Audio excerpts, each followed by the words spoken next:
Si tu es actuellement au Canada et tu es sur le point de terminer tes études, tu es sûrement en train de te poser la question de comment est-ce que tu feras pour obtenir ton permis de travail post-diplôme. Ou alors si tu es simplement étudiant au Canada et que tu es dans une situation où il te faut absolument prolonger, n'est-ce pas, ton permis d'études, alors reste jusqu'à la fin de cette vidéo car j'ai de bonnes informations pour toi.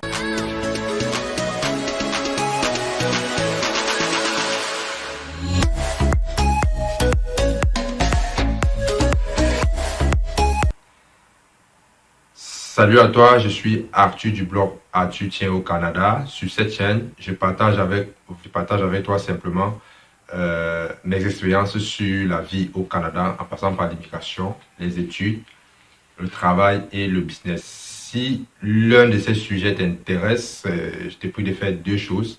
La première des choses, c'est de t'abonner à cette chaîne et d'activer la cloche de notification, ce qui te permettra d'être averti de la sortie des nouvelles vidéos. Et la deuxième des choses, c'est de cliquer dans la barre de description pour pouvoir télécharger gratuitement le petit e-book que j'ai préparé pour vous. En fait, cet e-book-là vous donne des informations que vous devez savoir avant de quitter votre pays et également des astuces ou alors mes meilleurs conseils que vous devez mettre en pratique une fois que vous arrivez sur place au Canada. Sans plus tarder, nous passons au sujet qui est à l'ordre du jour. Il s'agit simplement des modifications qui ont été apportées relativement à l'obtention du permis de travail post-diplôme et également à la prolongation, n'est-ce pas, des permis d'études. Tout ceci est lié aux étudiants qui se trouvent déjà au Canada. Sans plus tarder, je vais vous donner, n'est-ce pas, le résumé de cet article, de résumer, n'est-ce pas, les points essentiels selon moi sur ces modifications-là. Je vais mettre le lien de l'article dans la barre de description pour que vous également vous puissiez lire l'article et être mieux informé. La première modification, n'est-ce pas, concerne les étudiants qui souhaitent prolonger leur permis d'études, mais pour des raisons de la crise, ne peuvent pas fournir certains documents. Je fais allusion ici à la lettre d'acceptation de votre établissement, la lettre de fréquentation, c'est-à-dire la lettre qui vous autorise, que l'établissement vous a délivré pour pouvoir avoir accès aux cours au sein de leurs locaux. Si vous n'êtes pas à mesure, de fournir ces documents, à la place, on vous demande simplement de fournir une lettre dans laquelle vous allez expliquer que vous n'êtes pas à mesure de fournir le document demandé en raison de la fermeture de votre établissement. Maintenant, la deuxième modification, n'est-ce pas, concerne les étudiants qui se trouvaient déjà au Canada avant le 18 mars 2020 ou alors ceux qui devaient commencer les études soit au printemps, soit en été, soit alors en automne 2020 et dont leur programme d'études est passé à la formule en ligne. Ça veut dire que désormais, ils sont obligés de suivre les cours en ligne en raison du Covid. Il est indiqué que ces étudiants-là doivent se conformer à la nouvelle façon de suivre les cours, c'est-à-dire suivre leurs cours en ligne, sans quoi ils ne bénéficieront pas, n'est-ce pas, des avantages liés à leur permis d'études. Donc, maintenant, si votre établissement, en raison du Covid toujours, votre établissement est fermé, est définitivement fermé, vous devez soit changer de programme, c'est-à-dire vous inscrire à un nouveau programme.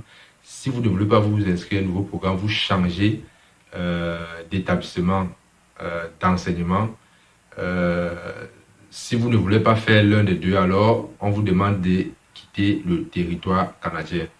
Vous avez un délai de 150 jours pour pouvoir changer, en fait, pour pouvoir passer d'un statut à l'autre. Ça veut dire si votre établissement est fermé, vous avez un délai de 150 jours en dehors. Vous avez un délai de 150 jours à partir de la date de fermeture de votre établissement d'enseignement pour pouvoir soit vous inscrire à un nouveau programme, soit changer d'établissement ou alors soit changer de statut. Vous disposez de 150 jours pour pouvoir faire ces changements. Et à côté de ça, si vous ne voulez pas rentrer aux études, si vous ne voulez plus continuer à étudier ou alors si vous ne voulez pas quitter le Canada, on vous demande simplement de remplir une fiche visiteur ou alors de demander simplement un permis de travail. Vous devez vous rassurer que si vous ne voulez plus continuer les études et que vous avez déjà introduit par exemple une demande de permis de travail, vous êtes dans une situation qu'on appelle situation, je pense, situation implicite. Ça veut dire que vous êtes en attente de la réponse d'une demande. On ne peut pas vous expulser du Canada. L'autre modification qui a été apportée et qui est aussi importante à mon sens concerne les étudiants qui avaient uniquement l'autorisation de travailler sur le campus.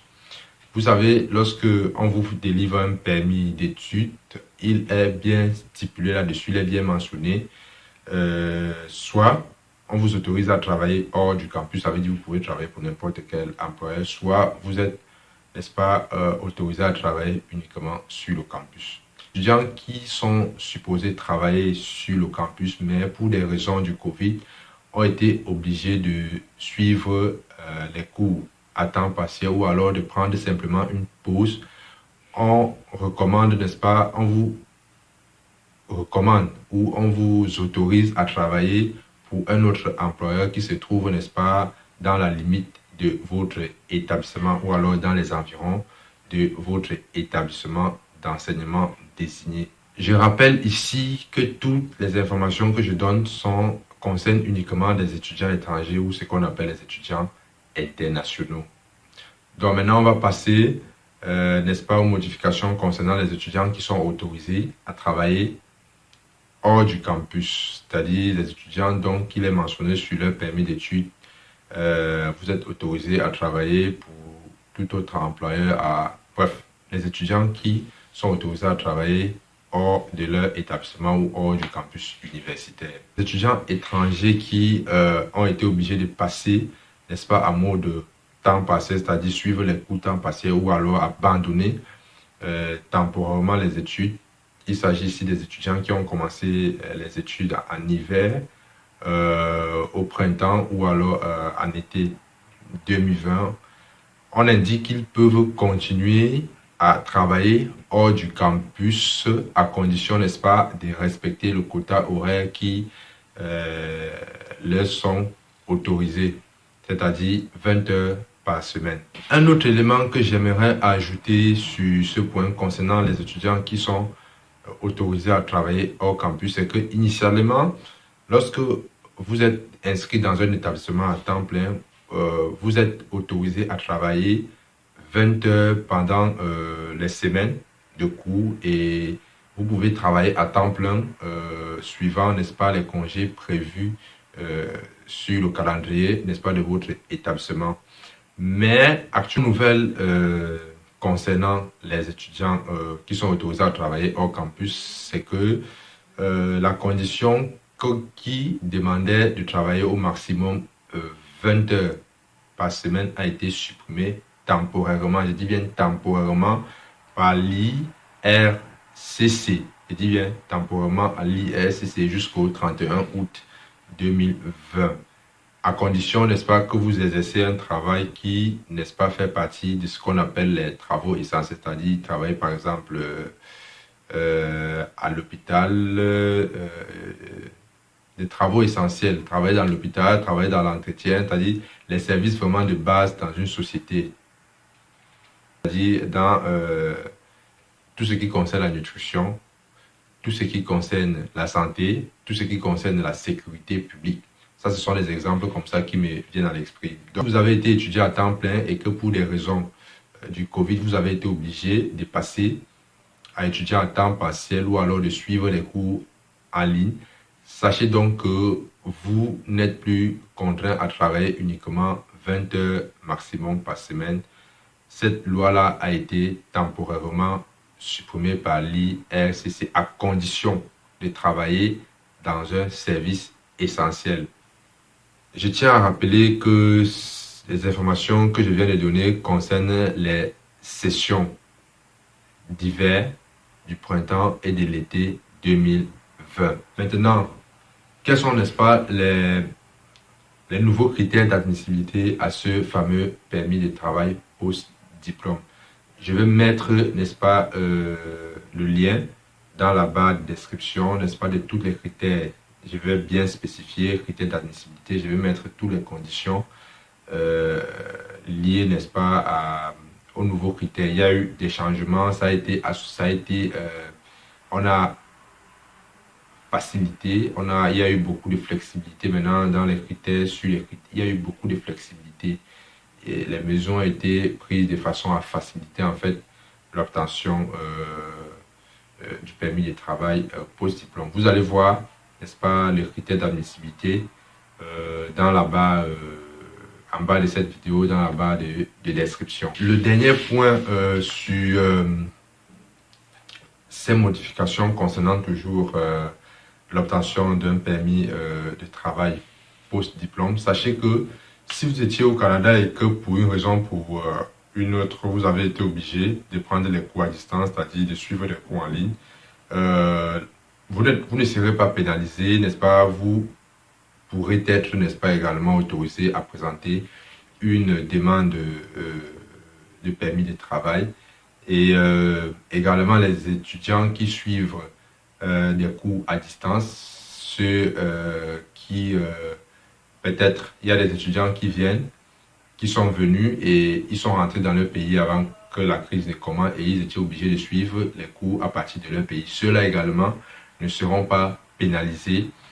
Et ils pourront également, dans certains, s'ils respectent les conditions, présenter une demande de permis de travail post-diplôme. Une fois de plus, ce qui concerne ces deux derniers cas, je vais mettre le descriptif dans la barre de description pour que vous puissiez également lire et prendre ample connaissance des nouvelles conditions. Si vous êtes dans cette situation-là, vous n'avez pas à vous inquiéter, vous pourrez toujours demander votre permis de travail post-diplôme. Maintenant, que se passe-t-il lorsque vous avez soumis la demande de votre permis de travail post-diplôme?